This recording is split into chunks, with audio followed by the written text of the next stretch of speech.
Hey, welcome everybody to Bridging the Seen and Unseen. I am your host.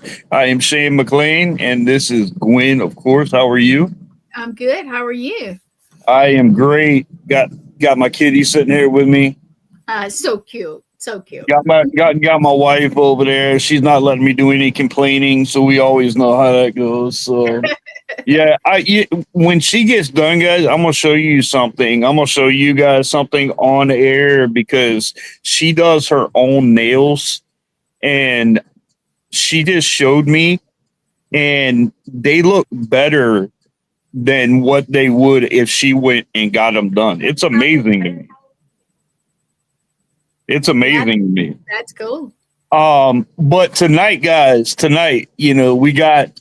I'm gonna consider this a continuation of last week because a lot of you guys know I was on Nathaniel's show last week, and we were covering a lot, but we didn't have a lot of time to finish that. Right. So I have him back. So let's bring the host of Paranormal Unveiled, Nathaniel Elwell. Hey, What's up, buddy? Gwen, Shane, I feel like I talked to you last week, brother. I mean, yeah, I know, man. We got to stop this talking so much, but we do what we want. It's all good, brother. Look, I appreciate you having me back on the show because I know I was on your show once before, way earlier. But I'm happy to be here, man, and I appreciate you inviting me back on. Oh, yeah. I think tonight we're going to have a great conversation, only this time you're in charge of the conversation. So, but here's the thing. I wanted to do it. I wanted me and you to have a conversation like where we go back and forth like we did because, man, we had such a good conversation last week, and I just want to continue that. And what we left off last week when we were talking about the guy that was that did that YouTube. Has he put out any more than what he did? Yeah, at least like 10 or 15. Since? Oh yeah, since I was over when I was at the Maine Paranormal and Horror Convention this weekend, I ran into Father Bob. Yes. And Father Bob and we were discussing, and he pulled me off to the side where no one else could hear. He was like, "Look, I really appreciate you inviting me to come on the show for that." He's like, "But I don't want my energy anywhere near that."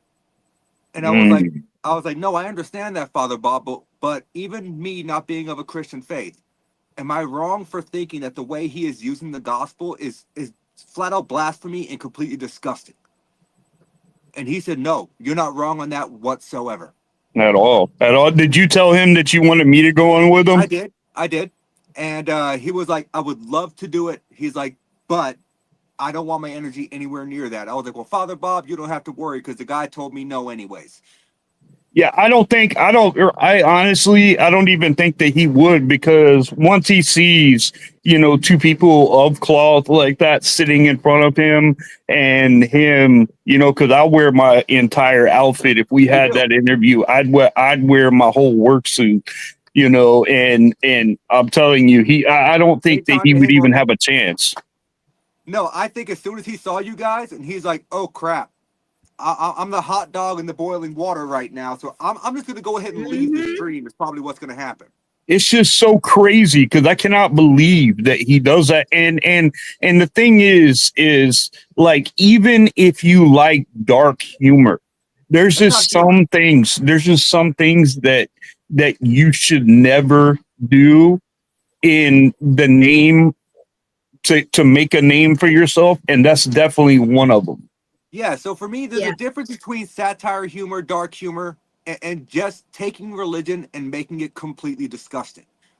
Which, in my opinion, that's what he's doing. And for me, it's like Shane, as I said, I'm not a very religious person, Yeah, you know. but Yeah, with when someone who is not a religious person sends a video to you and says, "Hey, this is not okay," it's not okay because I'm not even going to repeat some of the stuff that he said on your show Mm-mm. because it's not necessary, and I don't want to give him any more clout.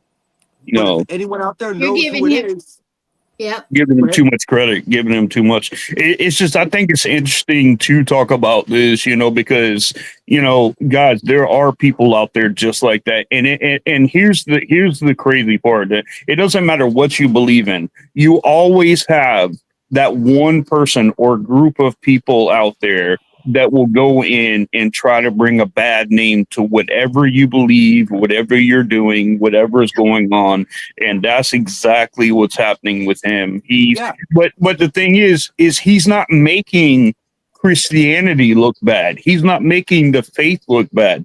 He's making himself look bad because obviously you can see exactly what he's doing.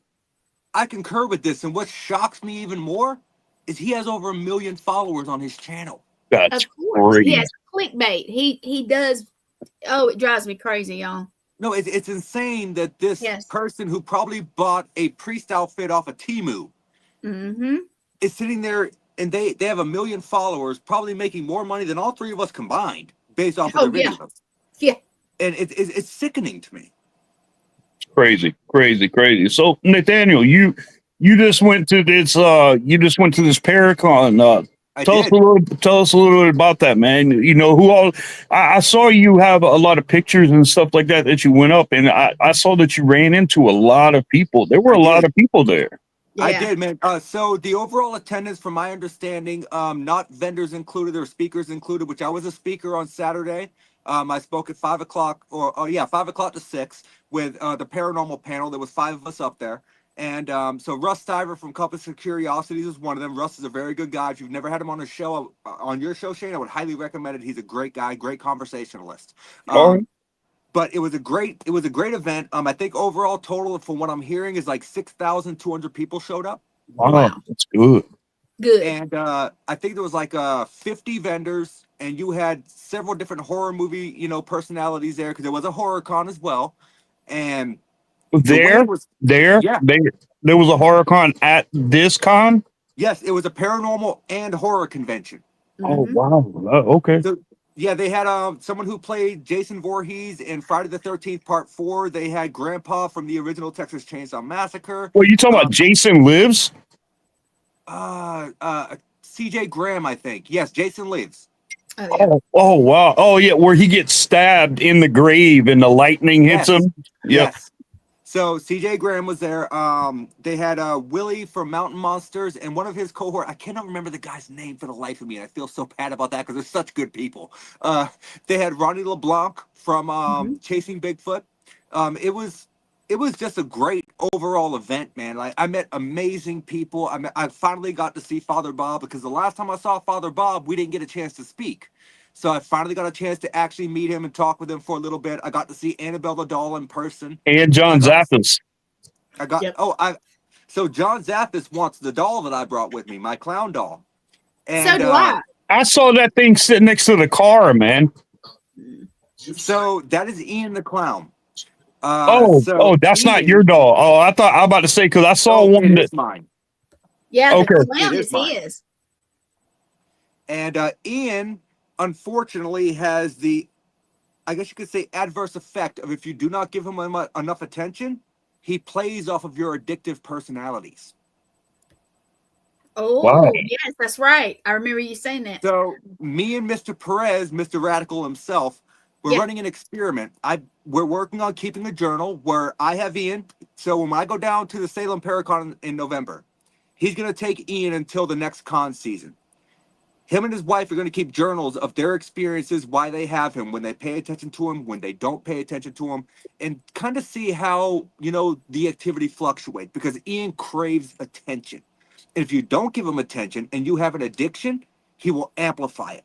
And I So can tell you how right do, now. but how is he familiar? How is he familiar? You said addiction like that, so what are you talking? Like if Ian was around and you're an alcoholic, it would amplify you being an Yes. alcoholic. Wow. Yes. And I can say that from a fact because I am one. So I can tell you right now, the reason why I say I am one is because you never fully recover. You're always one, even if you say that you're in recovery.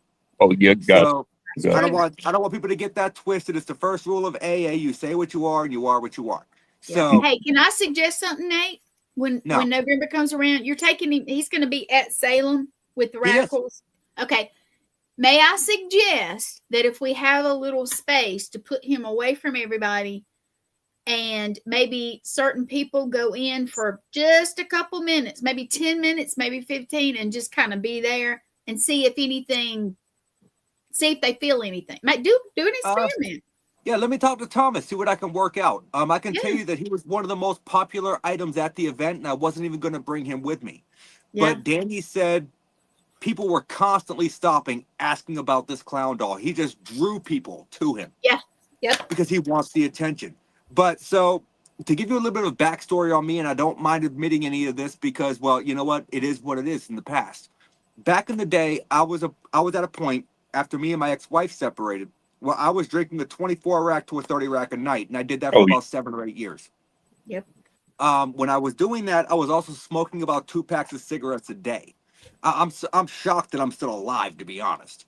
But the simple fact of the matter is there was a point where I got myself down before I got Ian to where I was having 2 beers a night and a pack of cigarettes a week. And I realized that after Morgan pointed it out to me, that for a lot of the time that I had him, I would walk outside. I'd say hi, but I didn't have a name at that point. So I'd just say, hey, clown, how you doing? But I give him attention. And I cut myself down slowly to 2 beers a night and a pack of cigarettes a week.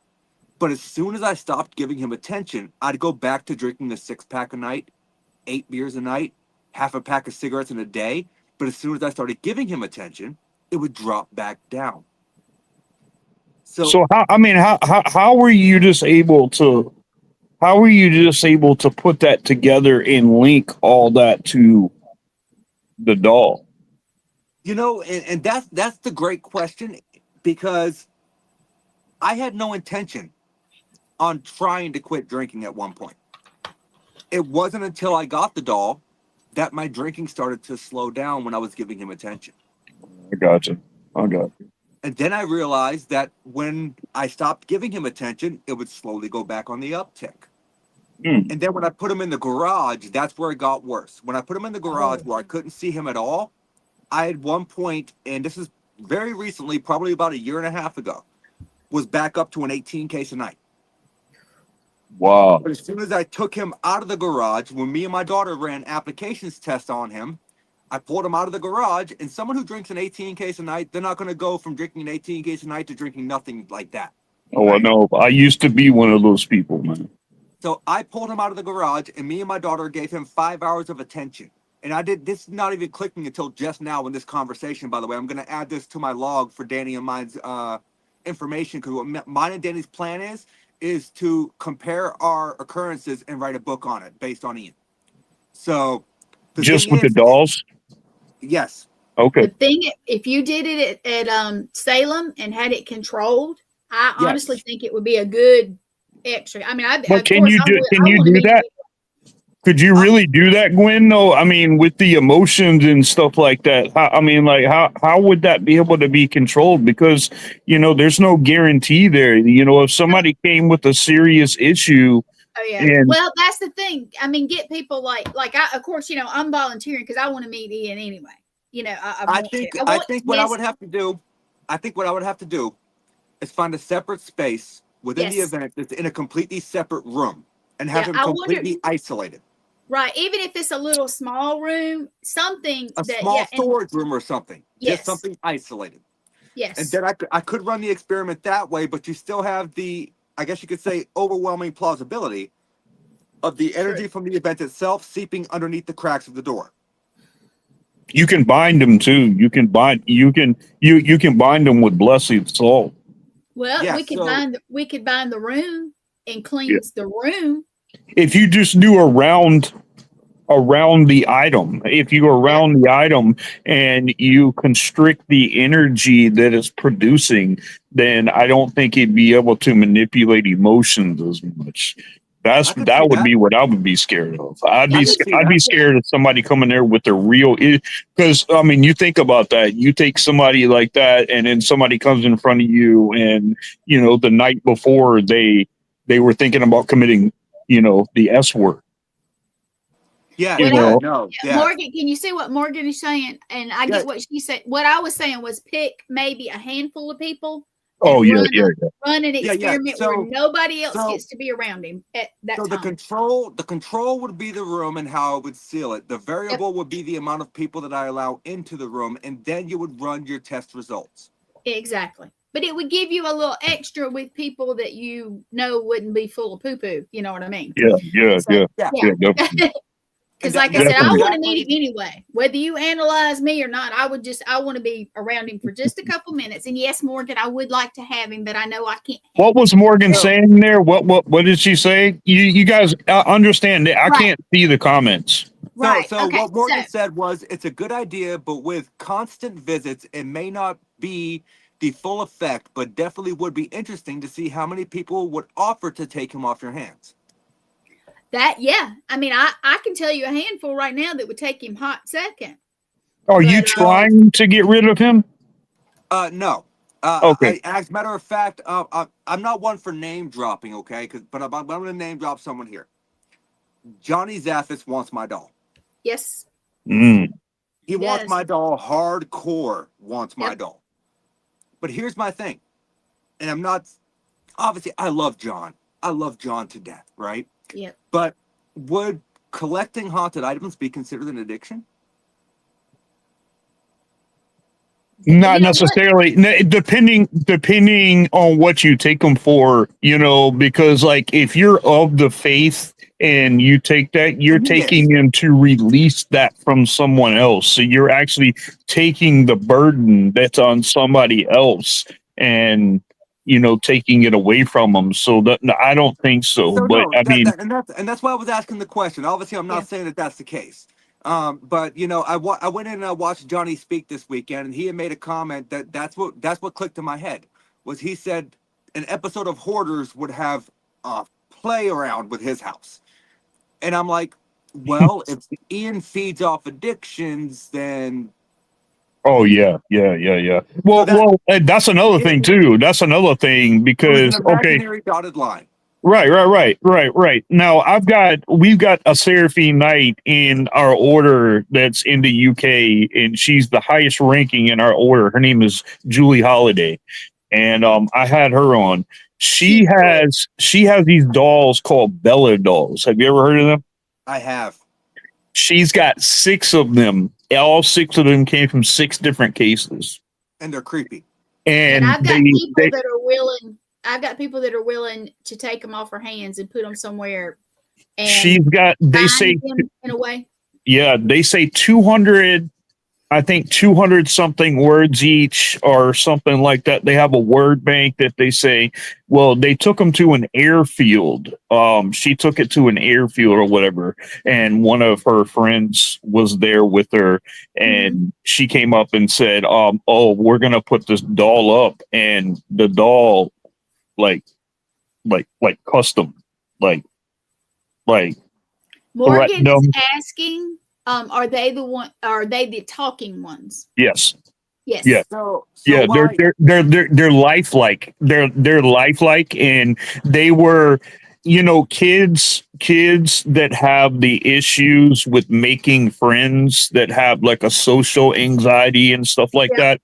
They talk to them, but in the spiritual thing, they've had it to where these dolls get influenced by negative energies, and they actually can cause a lot of issues. Like I read one story that the doll kept ending up this kid had a doll or whatever, and it kept ending up in the windowsill every day that he would go.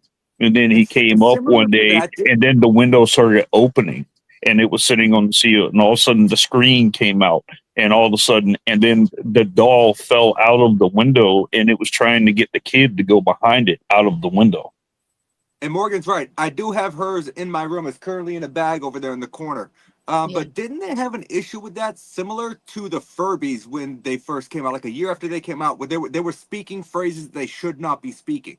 Yeah, and that's the thing. But like Julie can't even understand it, because there's she actually spoke to the people that actually make them, the Bella dolls, and they were like, we don't understand how people are having these, because these words and these things that they're saying, they're nowhere near. I'm talking like basic words like hi. You said hi, it says hi, things like this, not like FUB, like cussing people out like that. Right. If Morgan's okay with it, for anyone out there that is unfamiliar with what these dolls are, Morgan, are you okay with me showing them the doll that's currently in the corner of my room? It takes a second. Hang on.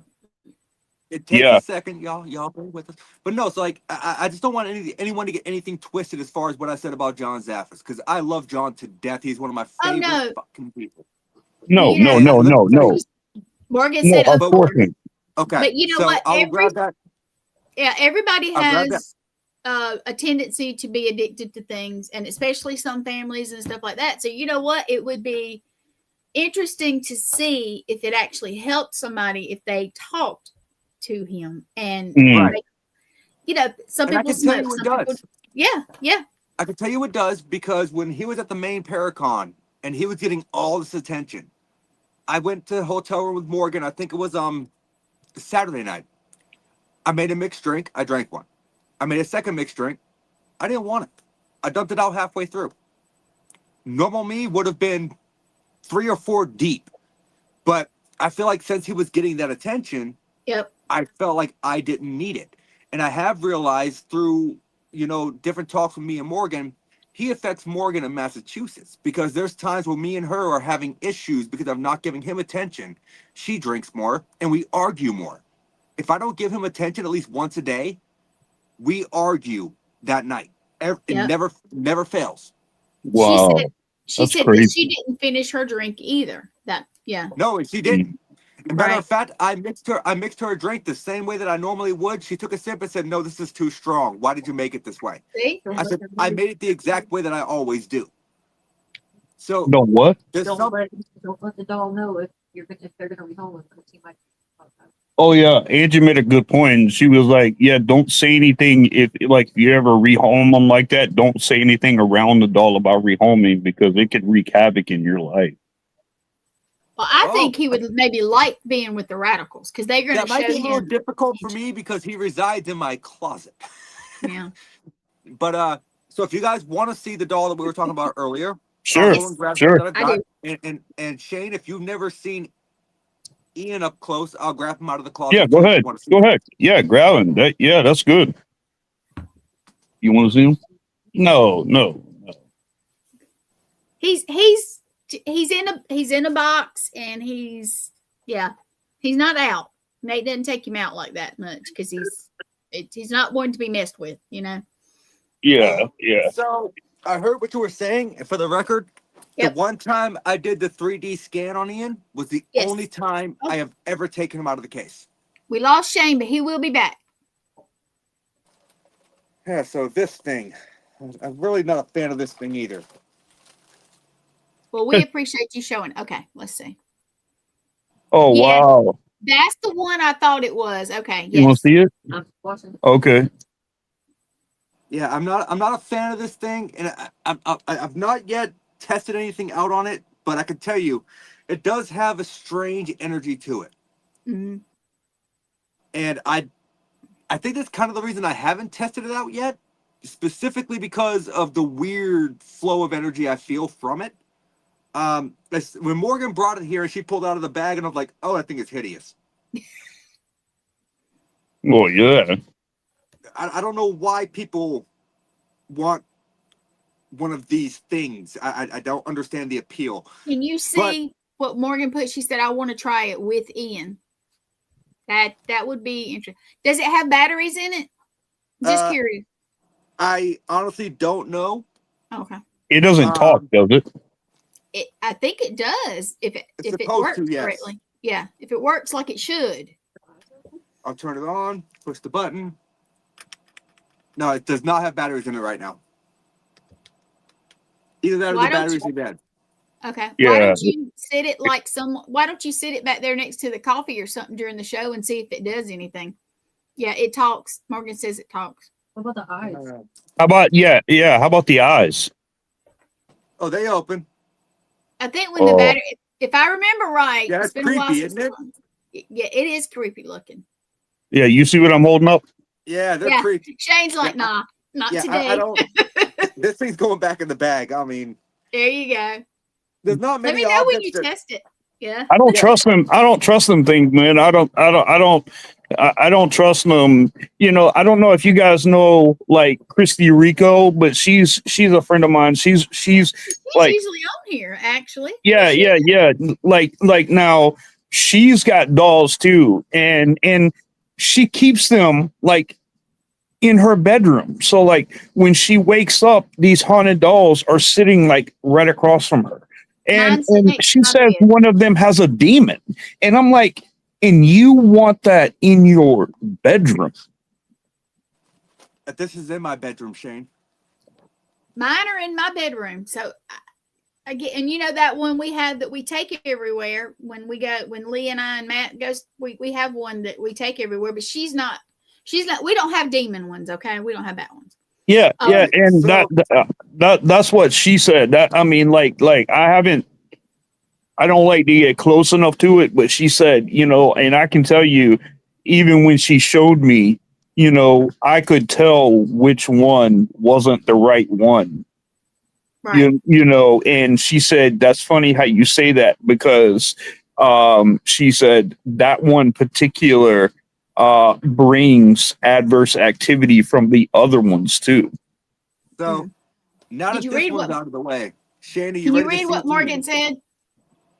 Yeah, the eyes open, but batteries may not be in it. Yeah. I need a screwdriver to put them in. But Shandy, you ready to see Ian? Yeah. All right, Ian, you ready? Behave. I like him. I do. I like the haunted stuff. I got a new doll this weekend. I'm not sure if it has anything going on. Oh, wow. You've got them bound already. Yeah. What's the paper say, Nate? I don't remember. It just says haunted, do not touch, because I used him as part of my Halloween setup every year for Halloween. And little kids kept trying to run over and touch the case. Mm. Oh, wow. So this kind of helped the parents say, hey, he doesn't want you touching that. Please don't do it. Right. Mm. But yeah, this is Ian, my doll. Hey, Ian. Hey, Ian. Not today, Satan. I like to say for the first time in the whole video. Yeah, no. So for the first time in the whole video, when I brought him close to the camera, was the first time both of your audios broke up. See, he does stuff like that every time you take him out. Yeah, my whole screen went blank. My whole screen. I had to get back on, but that's pretty creepy, man. That's pretty creepy. Did you see? You saw Annabelle too, right?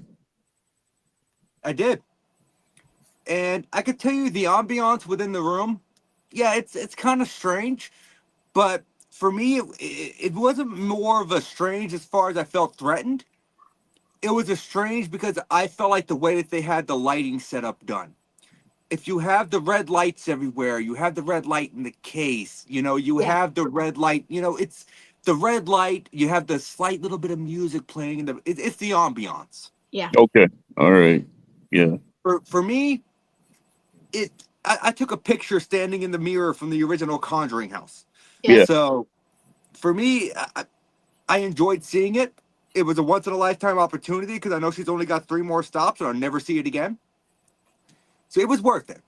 But Shane, I saw videos. I saw videos there of people posting, and they're like the actual Annabelle in the actual Conjuring mirror, and they were showing like videos of walk by like that, and you can definitely see Annabelle in that mirror.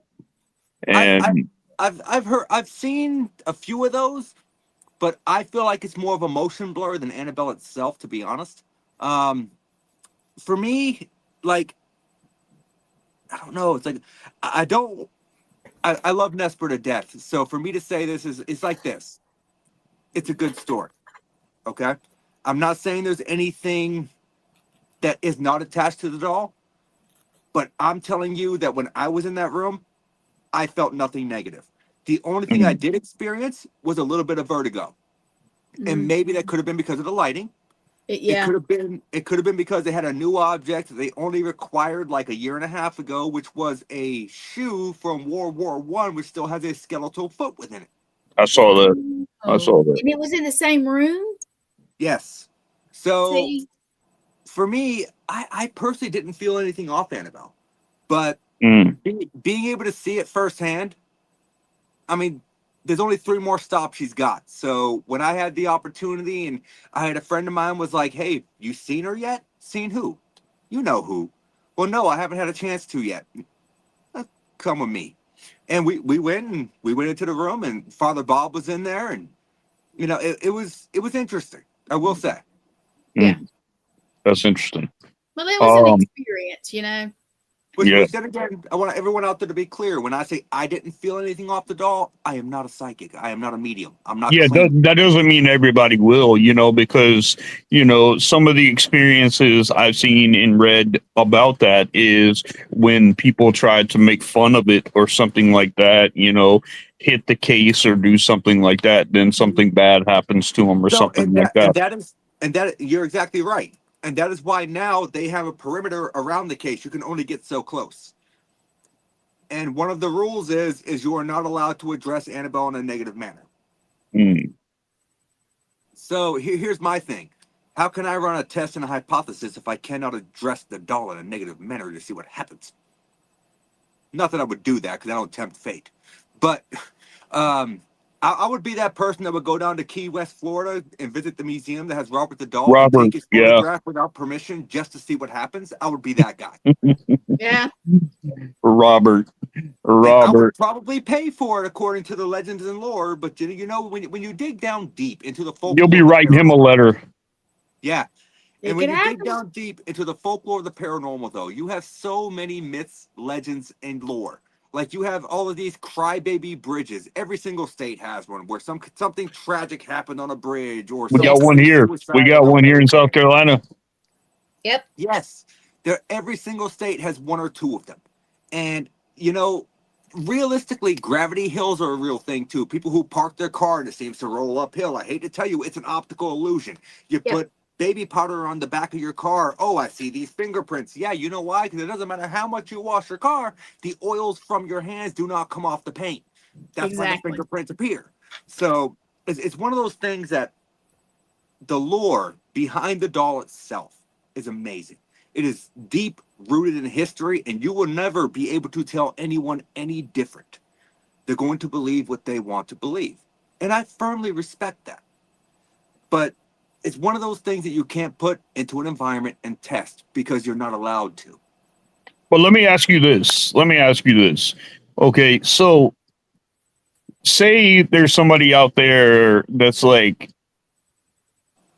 I don't believe that. I don't think that there's any kind of possession when it comes to dolls. I don't think, and because we all know that perception is reality, but how would you be able to convince someone that honestly did not believe that that could happen inside of a doll? And that's what people have asked me, and they're like, well, why a doll? You know? It's a very difficult question to answer, and what you're saying is a very unique dynamic. And that's the thing. It's because if someone's saying this cannot happen, right?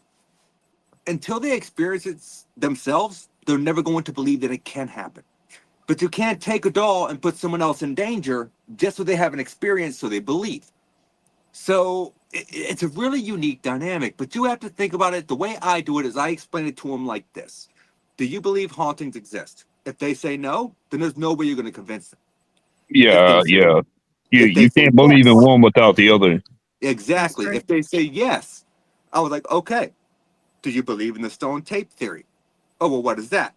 It's where your energy or energy from the past gets imprinted to a location, and it can play in, a simultaneous at different points in time, like a record player stuck on repeat or a CD player stuck on repeat. Okay, well, yeah, I kind of believe in that. Well, if you can physically put your energy and or thoughts into a location based off of the emotions, then why would a child, which would typically own a doll, which probably has more emotions running through them than us adults do, right? Why would they not physically be able to imprint that emotion onto a doll and have that doll, once they pass or they get rid of it, contain that residual residue? I do believe because even when you study demonology and things of that nature, negative energy can transcend in. Yes. It can be in items. It could be on the land. It could be in the house. It could be on there could be multiple things in there. I know people that believe. Like I know someone that I had on a show a long time ago that used to trap jinns. Oh. And like she would literally have like a little vial like this, and she said the jinn was attached to a key. And I'm like, a key? But if you think about that from a logic point of view, you're like, man, does that even sound, but no. but she was very serious, and she says you could never open this again because the second that you open it, bad things happen everywhere. So I would like for you to correct me if I'm wrong, but the jinn, that's in Hindu religion, correct? Yeah, that a lot of the Muslims and things of that nature, that's what that's a lot of what they believe. That is a jinn. A jinn is another version of a demon. Yeah. Right, because I know that the Jewish faith, they have the Dybbuk. Yeah. Well, they started those right there because a lot of people they had traveling rabbis and people that did it, and that was their way of trapping a negative energy or soul is inside a Dybbuk box, and that's why you always see them sealed with candle wax and stuff like that, because they're sealed with candle wax. They have human teeth in them. They have human hair. Yep. Their items are offerings to keep the entity at bay. Yeah. So it's kind of funny because I think his name was Kevin McManus. He was the original owner of the original Dybbuk box that Zach Bagans now owns. And it was really funny that after the whole documentary came out on the Dybbuk box, and it was like 10 years later, he came back and tried to recant his story, saying the box was never haunted to begin with. What? I didn't know that. Yeah. The guy that owned the box? The original box, yes. So if you've ever seen the movie The Possession, that's based off the Dybbuk box. There was also a Discovery Channel documentary done on it. And from my understanding, he came back and kind of like rebutted his story many years after the Possession movie came out, saying that, oh yeah, that I made all that up, and people just bought into it. If that is the case, wow. You know what? What I'll do, Shane, is after we get off the podcast, because this is much earlier than my normal podcast that I do. So I'll try and find that rebuttal statement, and if I can find it, I'll send it to you. Yeah, do that. I like seeing stuff like that. Yes, you have to look at it like this. That could physically prove that the power of words can create thought forms. That just proves that perception is reality right there. Yes. If you firmly believe in the story being told, then you're going to experience what was experienced by the storyteller. Right. And I did a whole YouTube segment on this about how to fake haunted objects to sell them on YouTube, which is why I don't, because I could. But no, that's another thing. That's another thing too. Okay, like when people sell haunted items, do you think that people should sell haunted items?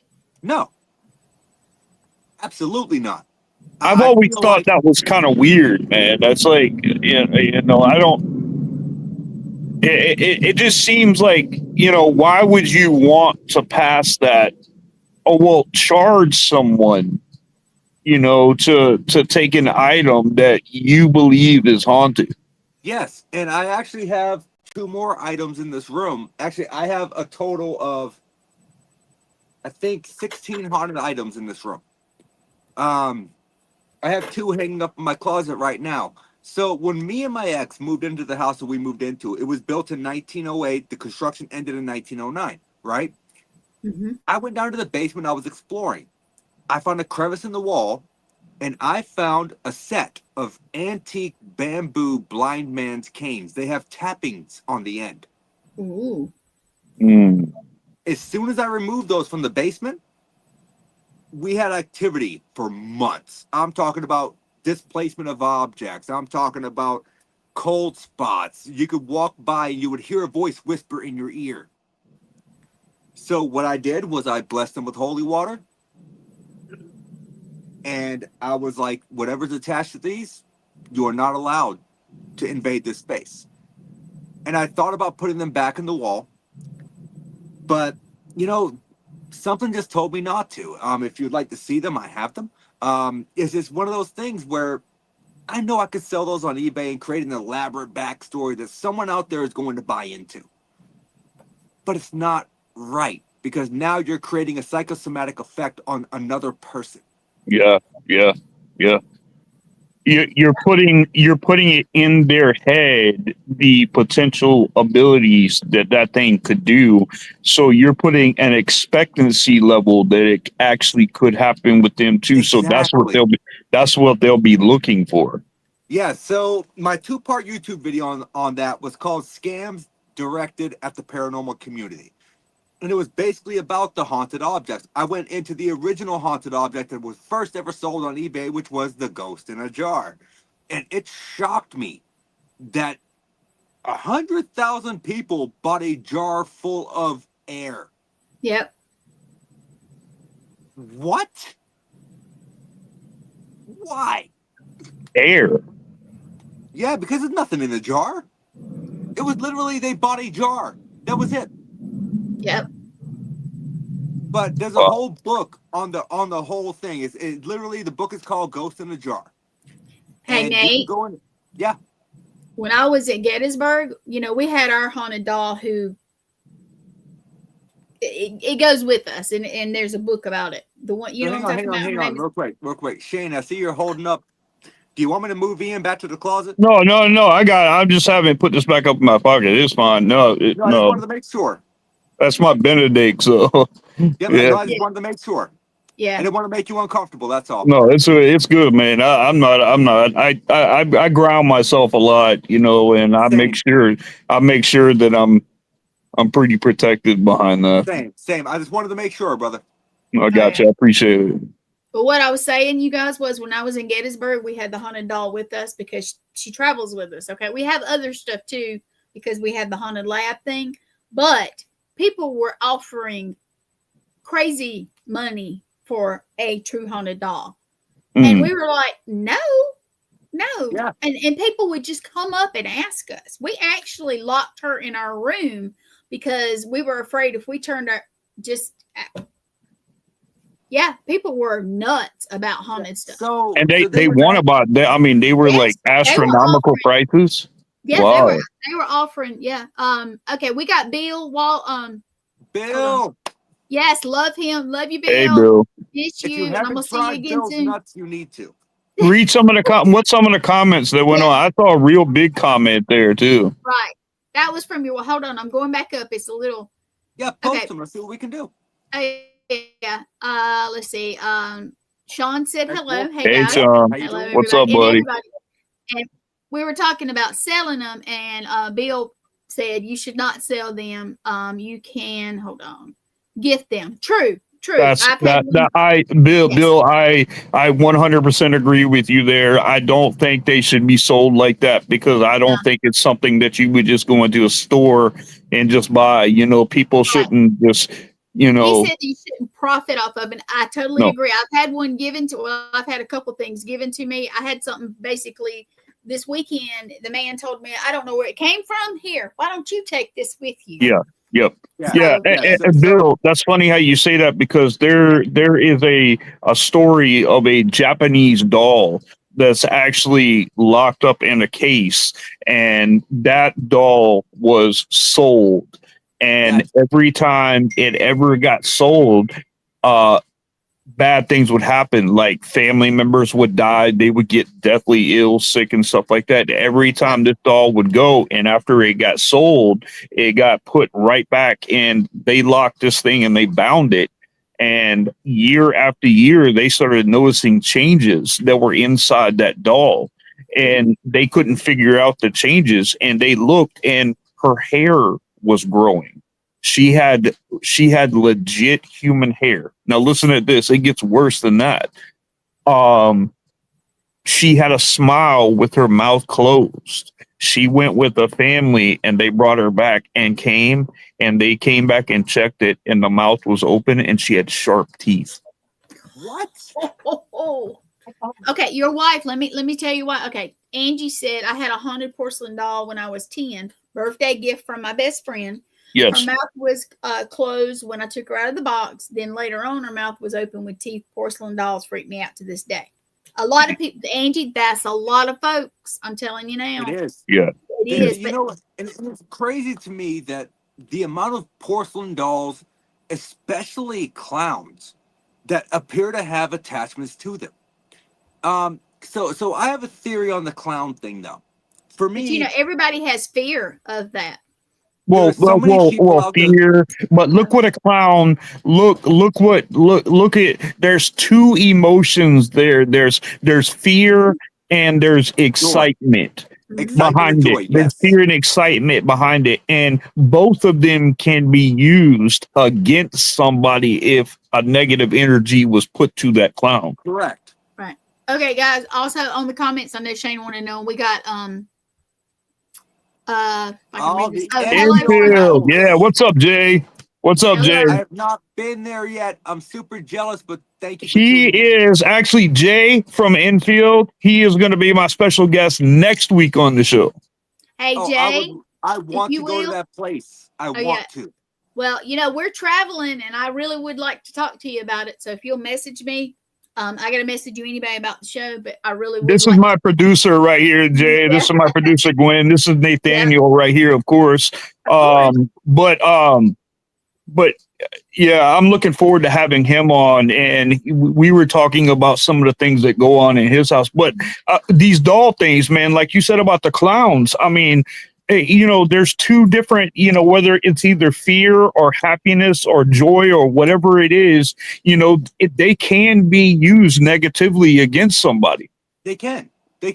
So Shane, I know this is your podcast, but I want to ask you a question. Yo, please do. So, I wanted this. Do you feel like every attachment to an object is negative or demonic? Because that seems to be the way that people portray it. I don't believe that to be the fact. I believe it's just the fact that people are experiencing something that freaks them out, and so they label it as being a demonic energy. Energy is not containable for a long period of time. I believe that in negative energy, if you're negative in life, you're negative in death. If you're evil in life, you're evil in death. And I believe that it can transfer. Energy is transferable. It I can go agree. from one thing to another. So, I mean, do I think all of them are demonic? Absolutely not. Because let's be honest, if you watch YouTube enough, everything is demonic. That is And very true. I've worked so many cases. And I'm gonna tell you this right now. Out of every single case right there, 1% of cases that my wife and I have worked, 1% may come up demonic.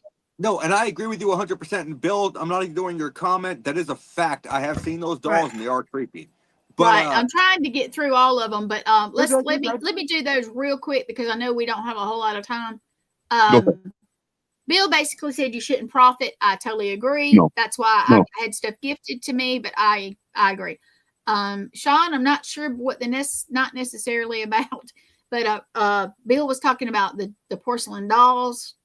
yeah, and once Yeah. again, I agree only with Bill. 2%. Only 2%. Because let me tell you, I've been doing this for 18 years. I have come across some very nasty human entities that Yeah. can scratch you just like a demonic can. They can bite you just like a demonic can. They can move objects just like a demonic can. That doesn't mean it's demonic. Well, It just yeah. means That's what I mean. That's what I'm saying. People really got to do your homework when it comes to there because, listen, let me tell you something, dude. Like a demon, you're going to be able to tell a demon because there are different characteristics and classifications that you have to check. I mean, whether it goes from manifestation to infestation to oppression to possession to obsession. I mean, there's so many things where you can check it. Each one of them gets progressively worse.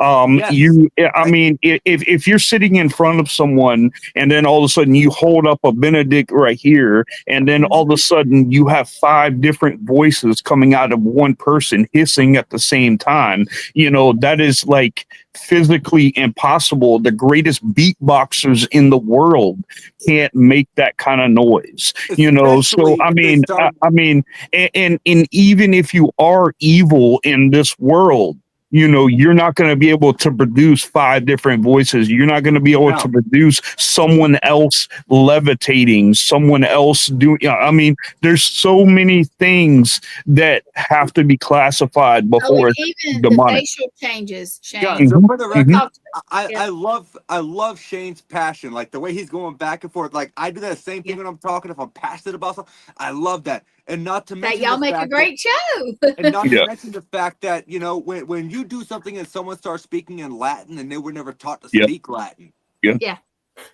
That is a huge thing. I mean, I look at it as I look for, I think, 4 characteristics when it comes to demonic haunting. If I think there's actually a demon present, I look for the smell of sulfur. I look for, I don't necessarily look for the marking of the Trinity as far as the 3 scratch marks. Well, you could. You know the reason behind that, right? You know the reason behind that, right? Yeah, the marking of the Trinity.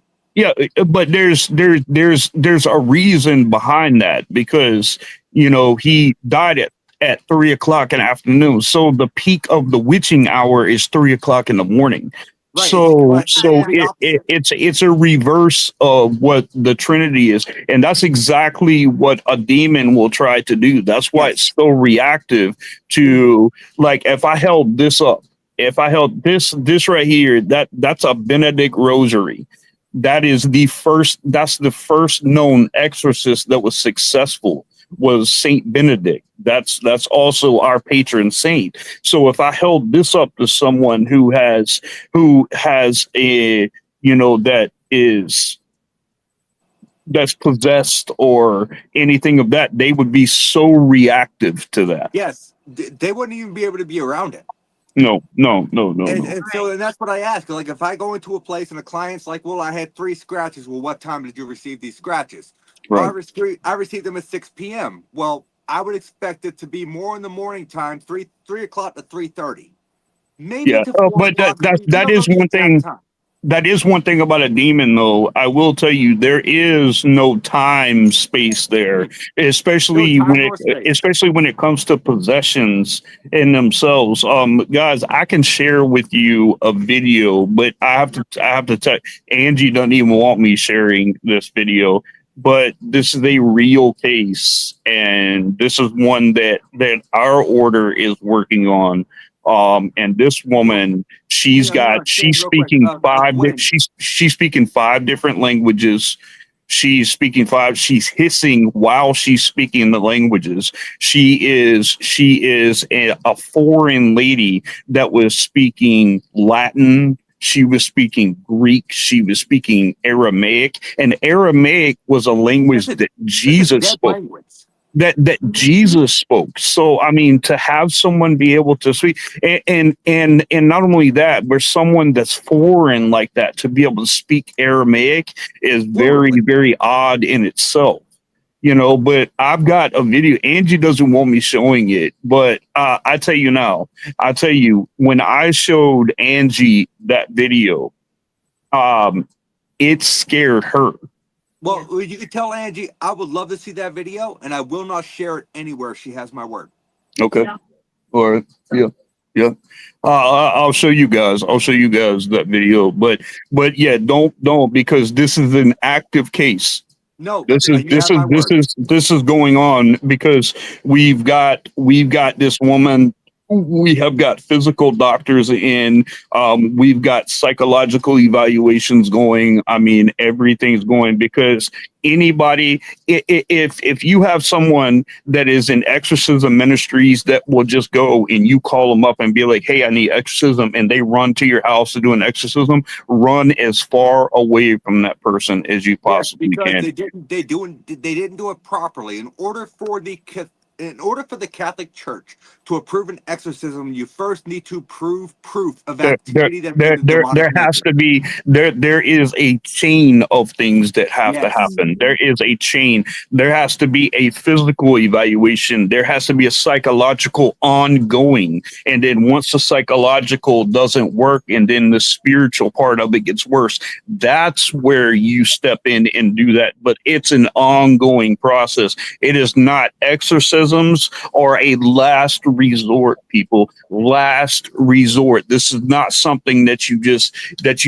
call someone and they can just jump to it and go do, because there is a process behind it. And I wish people would stop making it seem like that. If you contact a team that instantly jumps to you and says, hey, I can do an exorcism, and it doesn't take at least a few weeks, sometimes a few months. 6 months at least.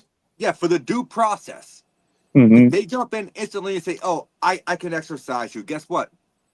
Do not do it. Run the other way. Run the other way. If you and then if somebody says, oh, I'll do an exorcism, and they think and they say, oh, I just come by myself, run the other way. Yep. Don't ever do that. Assistance. Don't ever do that. Can you see Nate, can you see Bill's? Yep. I have What's he saying? Latin throughout the years, and I can tell you that Latin today is not a spoken language. If someone speaks Latin, it is taught to them from birth, basically. It is one of the hardest languages to date. Yeah. Yep. I know a few medical words, but that's it. And I definitely agree. You know, because a lot of our like Roman rituals, our rites of exorcism and things like that, are spoken in original Latin, and it's a very difficult language. It is. It's a very beautiful language, but it's a very difficult language. I always wanted to learn it. Mm-hmm. Well, I don't think I want to take classes to learn how to speak Latin. It's difficult. I want to do exorcisms, for the record. I've just always been curious about the language. That's awesome. Hey, we're right here in an hour, man. See, I knew this conversation. I knew it would go like that. I knew it. So I tell you what, Nate, we have to do this. We have to have another round of this, whether I'm on your show or you're on mine. Again, we have to, because I still want to ask you so much about stuff. Let's look at it. Well, we can have 2 open dates back to back, and we'll do another round table. Yeah. And another thing that I want me and Nathan to do together is we want to do a full debunking video. to where we have videos on there, because guys, listen, you got people that go out and debunk all these things, but two people who are actually in paranormal, one that's in clergy, one that's not in clergy, that can give honest opinions on things like this. And I think it would be a phenomenal show, and I think that would be an agree, awesome 100%. show. Yeah. Well, you guys, we can always do like a special. I mean, we should. We should. together. Yeah. We'll have I to think figure out that a would be- date. We'll schedule up. You know what? I think now that winter's coming on and con season is getting over, it should be easier to schedule that up. But no, because me and Shane have been discussing this for months about getting together and putting up videos, and me explaining my standpoint, him explaining his standpoint, and just breaking down videos and telling people, look, what you're seeing. That's how I got him to get into podcasts, is those videos that he does. Yep, that is true. I watched those videos that he does, and I was like, dude, I said, you would be phenomenal at podcasts. And he, he kept giving me resistance at first, but then when he finally told me that he was going to pull the trigger, I'm like, okay. Shane, Bill, did you see that? I do, and I'm going to tell him right now, there's no debunking Broadhead. Broadhead So Bill said, okay, awesome. Both of you come to Broadhead. Maybe the two of you can debunk Broadhead Manor. There's no debunking. There's no debunking. I don't think I've never. It's like infield there. I know clergy that are friends of mine that won't step foot back in the house. Yeah. So Bill, I love you to death, man. I think of you like family. But Broadhead was one of the only locations out of my 18 years of investigating the paranormal that I left with more questions than I had answers. I love it there. And that is a high compliment. That is a high compliment coming from me. Yeah. That's good. Yeah. Angie's like, she wants to go. I want to go too. I want to go. Bill, set it up. Bill, set it up for me and Angie to come there, because we definitely want to go. And we're coming from a clergy point of view. And believe me, listen, I am not a paranormal clergy. I'm a clergy that works in the paranormal. I teach classes for teams on grounding, cleansing, clearing, things of that nature. So I go with a very open point of view, and I really want to go in. My first rule behind it is debunk everything obvious first. So if there's activity, I'm going to find that activity. If there's no activity, I'm going to say there's no activity. I'm not one of those that will sit there and just try to make something out of nothing. And neither will Nate. But I'm going to tell you, can I say this about Broadhead? Real quick. Bill, Angie and Shane are in. Me and Morgan are in. There you go. Hey, I want to be there too. There you go. Yeah, we want to go to Enfield too. We're going to talk to Jay about going to Enfield too in Connecticut. So we definitely want to. I will be back in Wisconsin in a couple weeks. Well, Nathaniel, I really appreciate you coming back on, man. It's been such a good conversation again with you, man. It always is. You're a blast to have on. I mean, I can sit there and talk with you about stuff like this forever and ever, but we do have to cut it. Yeah, and I love being on yours too, man. That's probably one of the best shows that I've been on, was actually your show, and I really appreciate that. Well, I humble at the compliment. Thank you. Yep, absolutely, man. But I appreciate you. I appreciate you coming on. I appreciate the conversation, and I will talk to you really soon. Okay.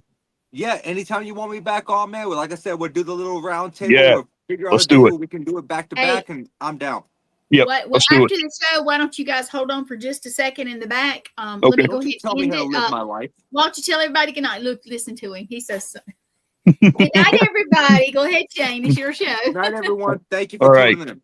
All right, buddy. Go ahead, Shane.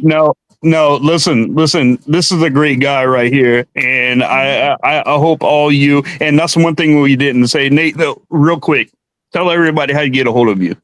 Yes. You can find me on Facebook at Nathaniel Elwell. You can find me on YouTube at static_voices. You can find me on TikTok at static voices. You can find me on Twitter or X, whatever you want to call it, at Paranormal Nate.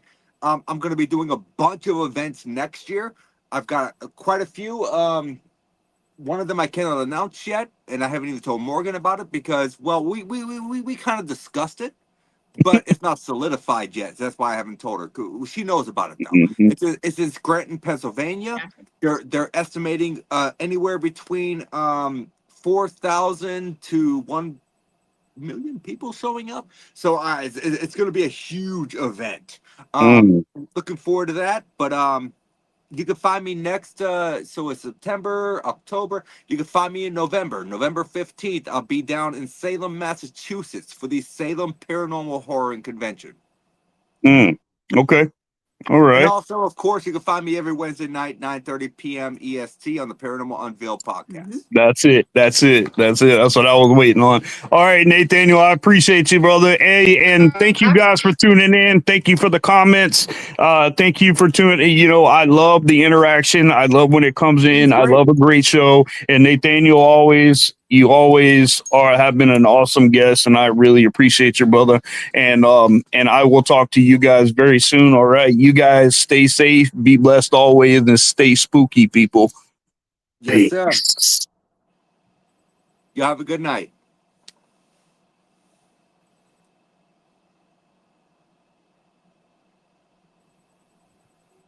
Is Gwen frozen?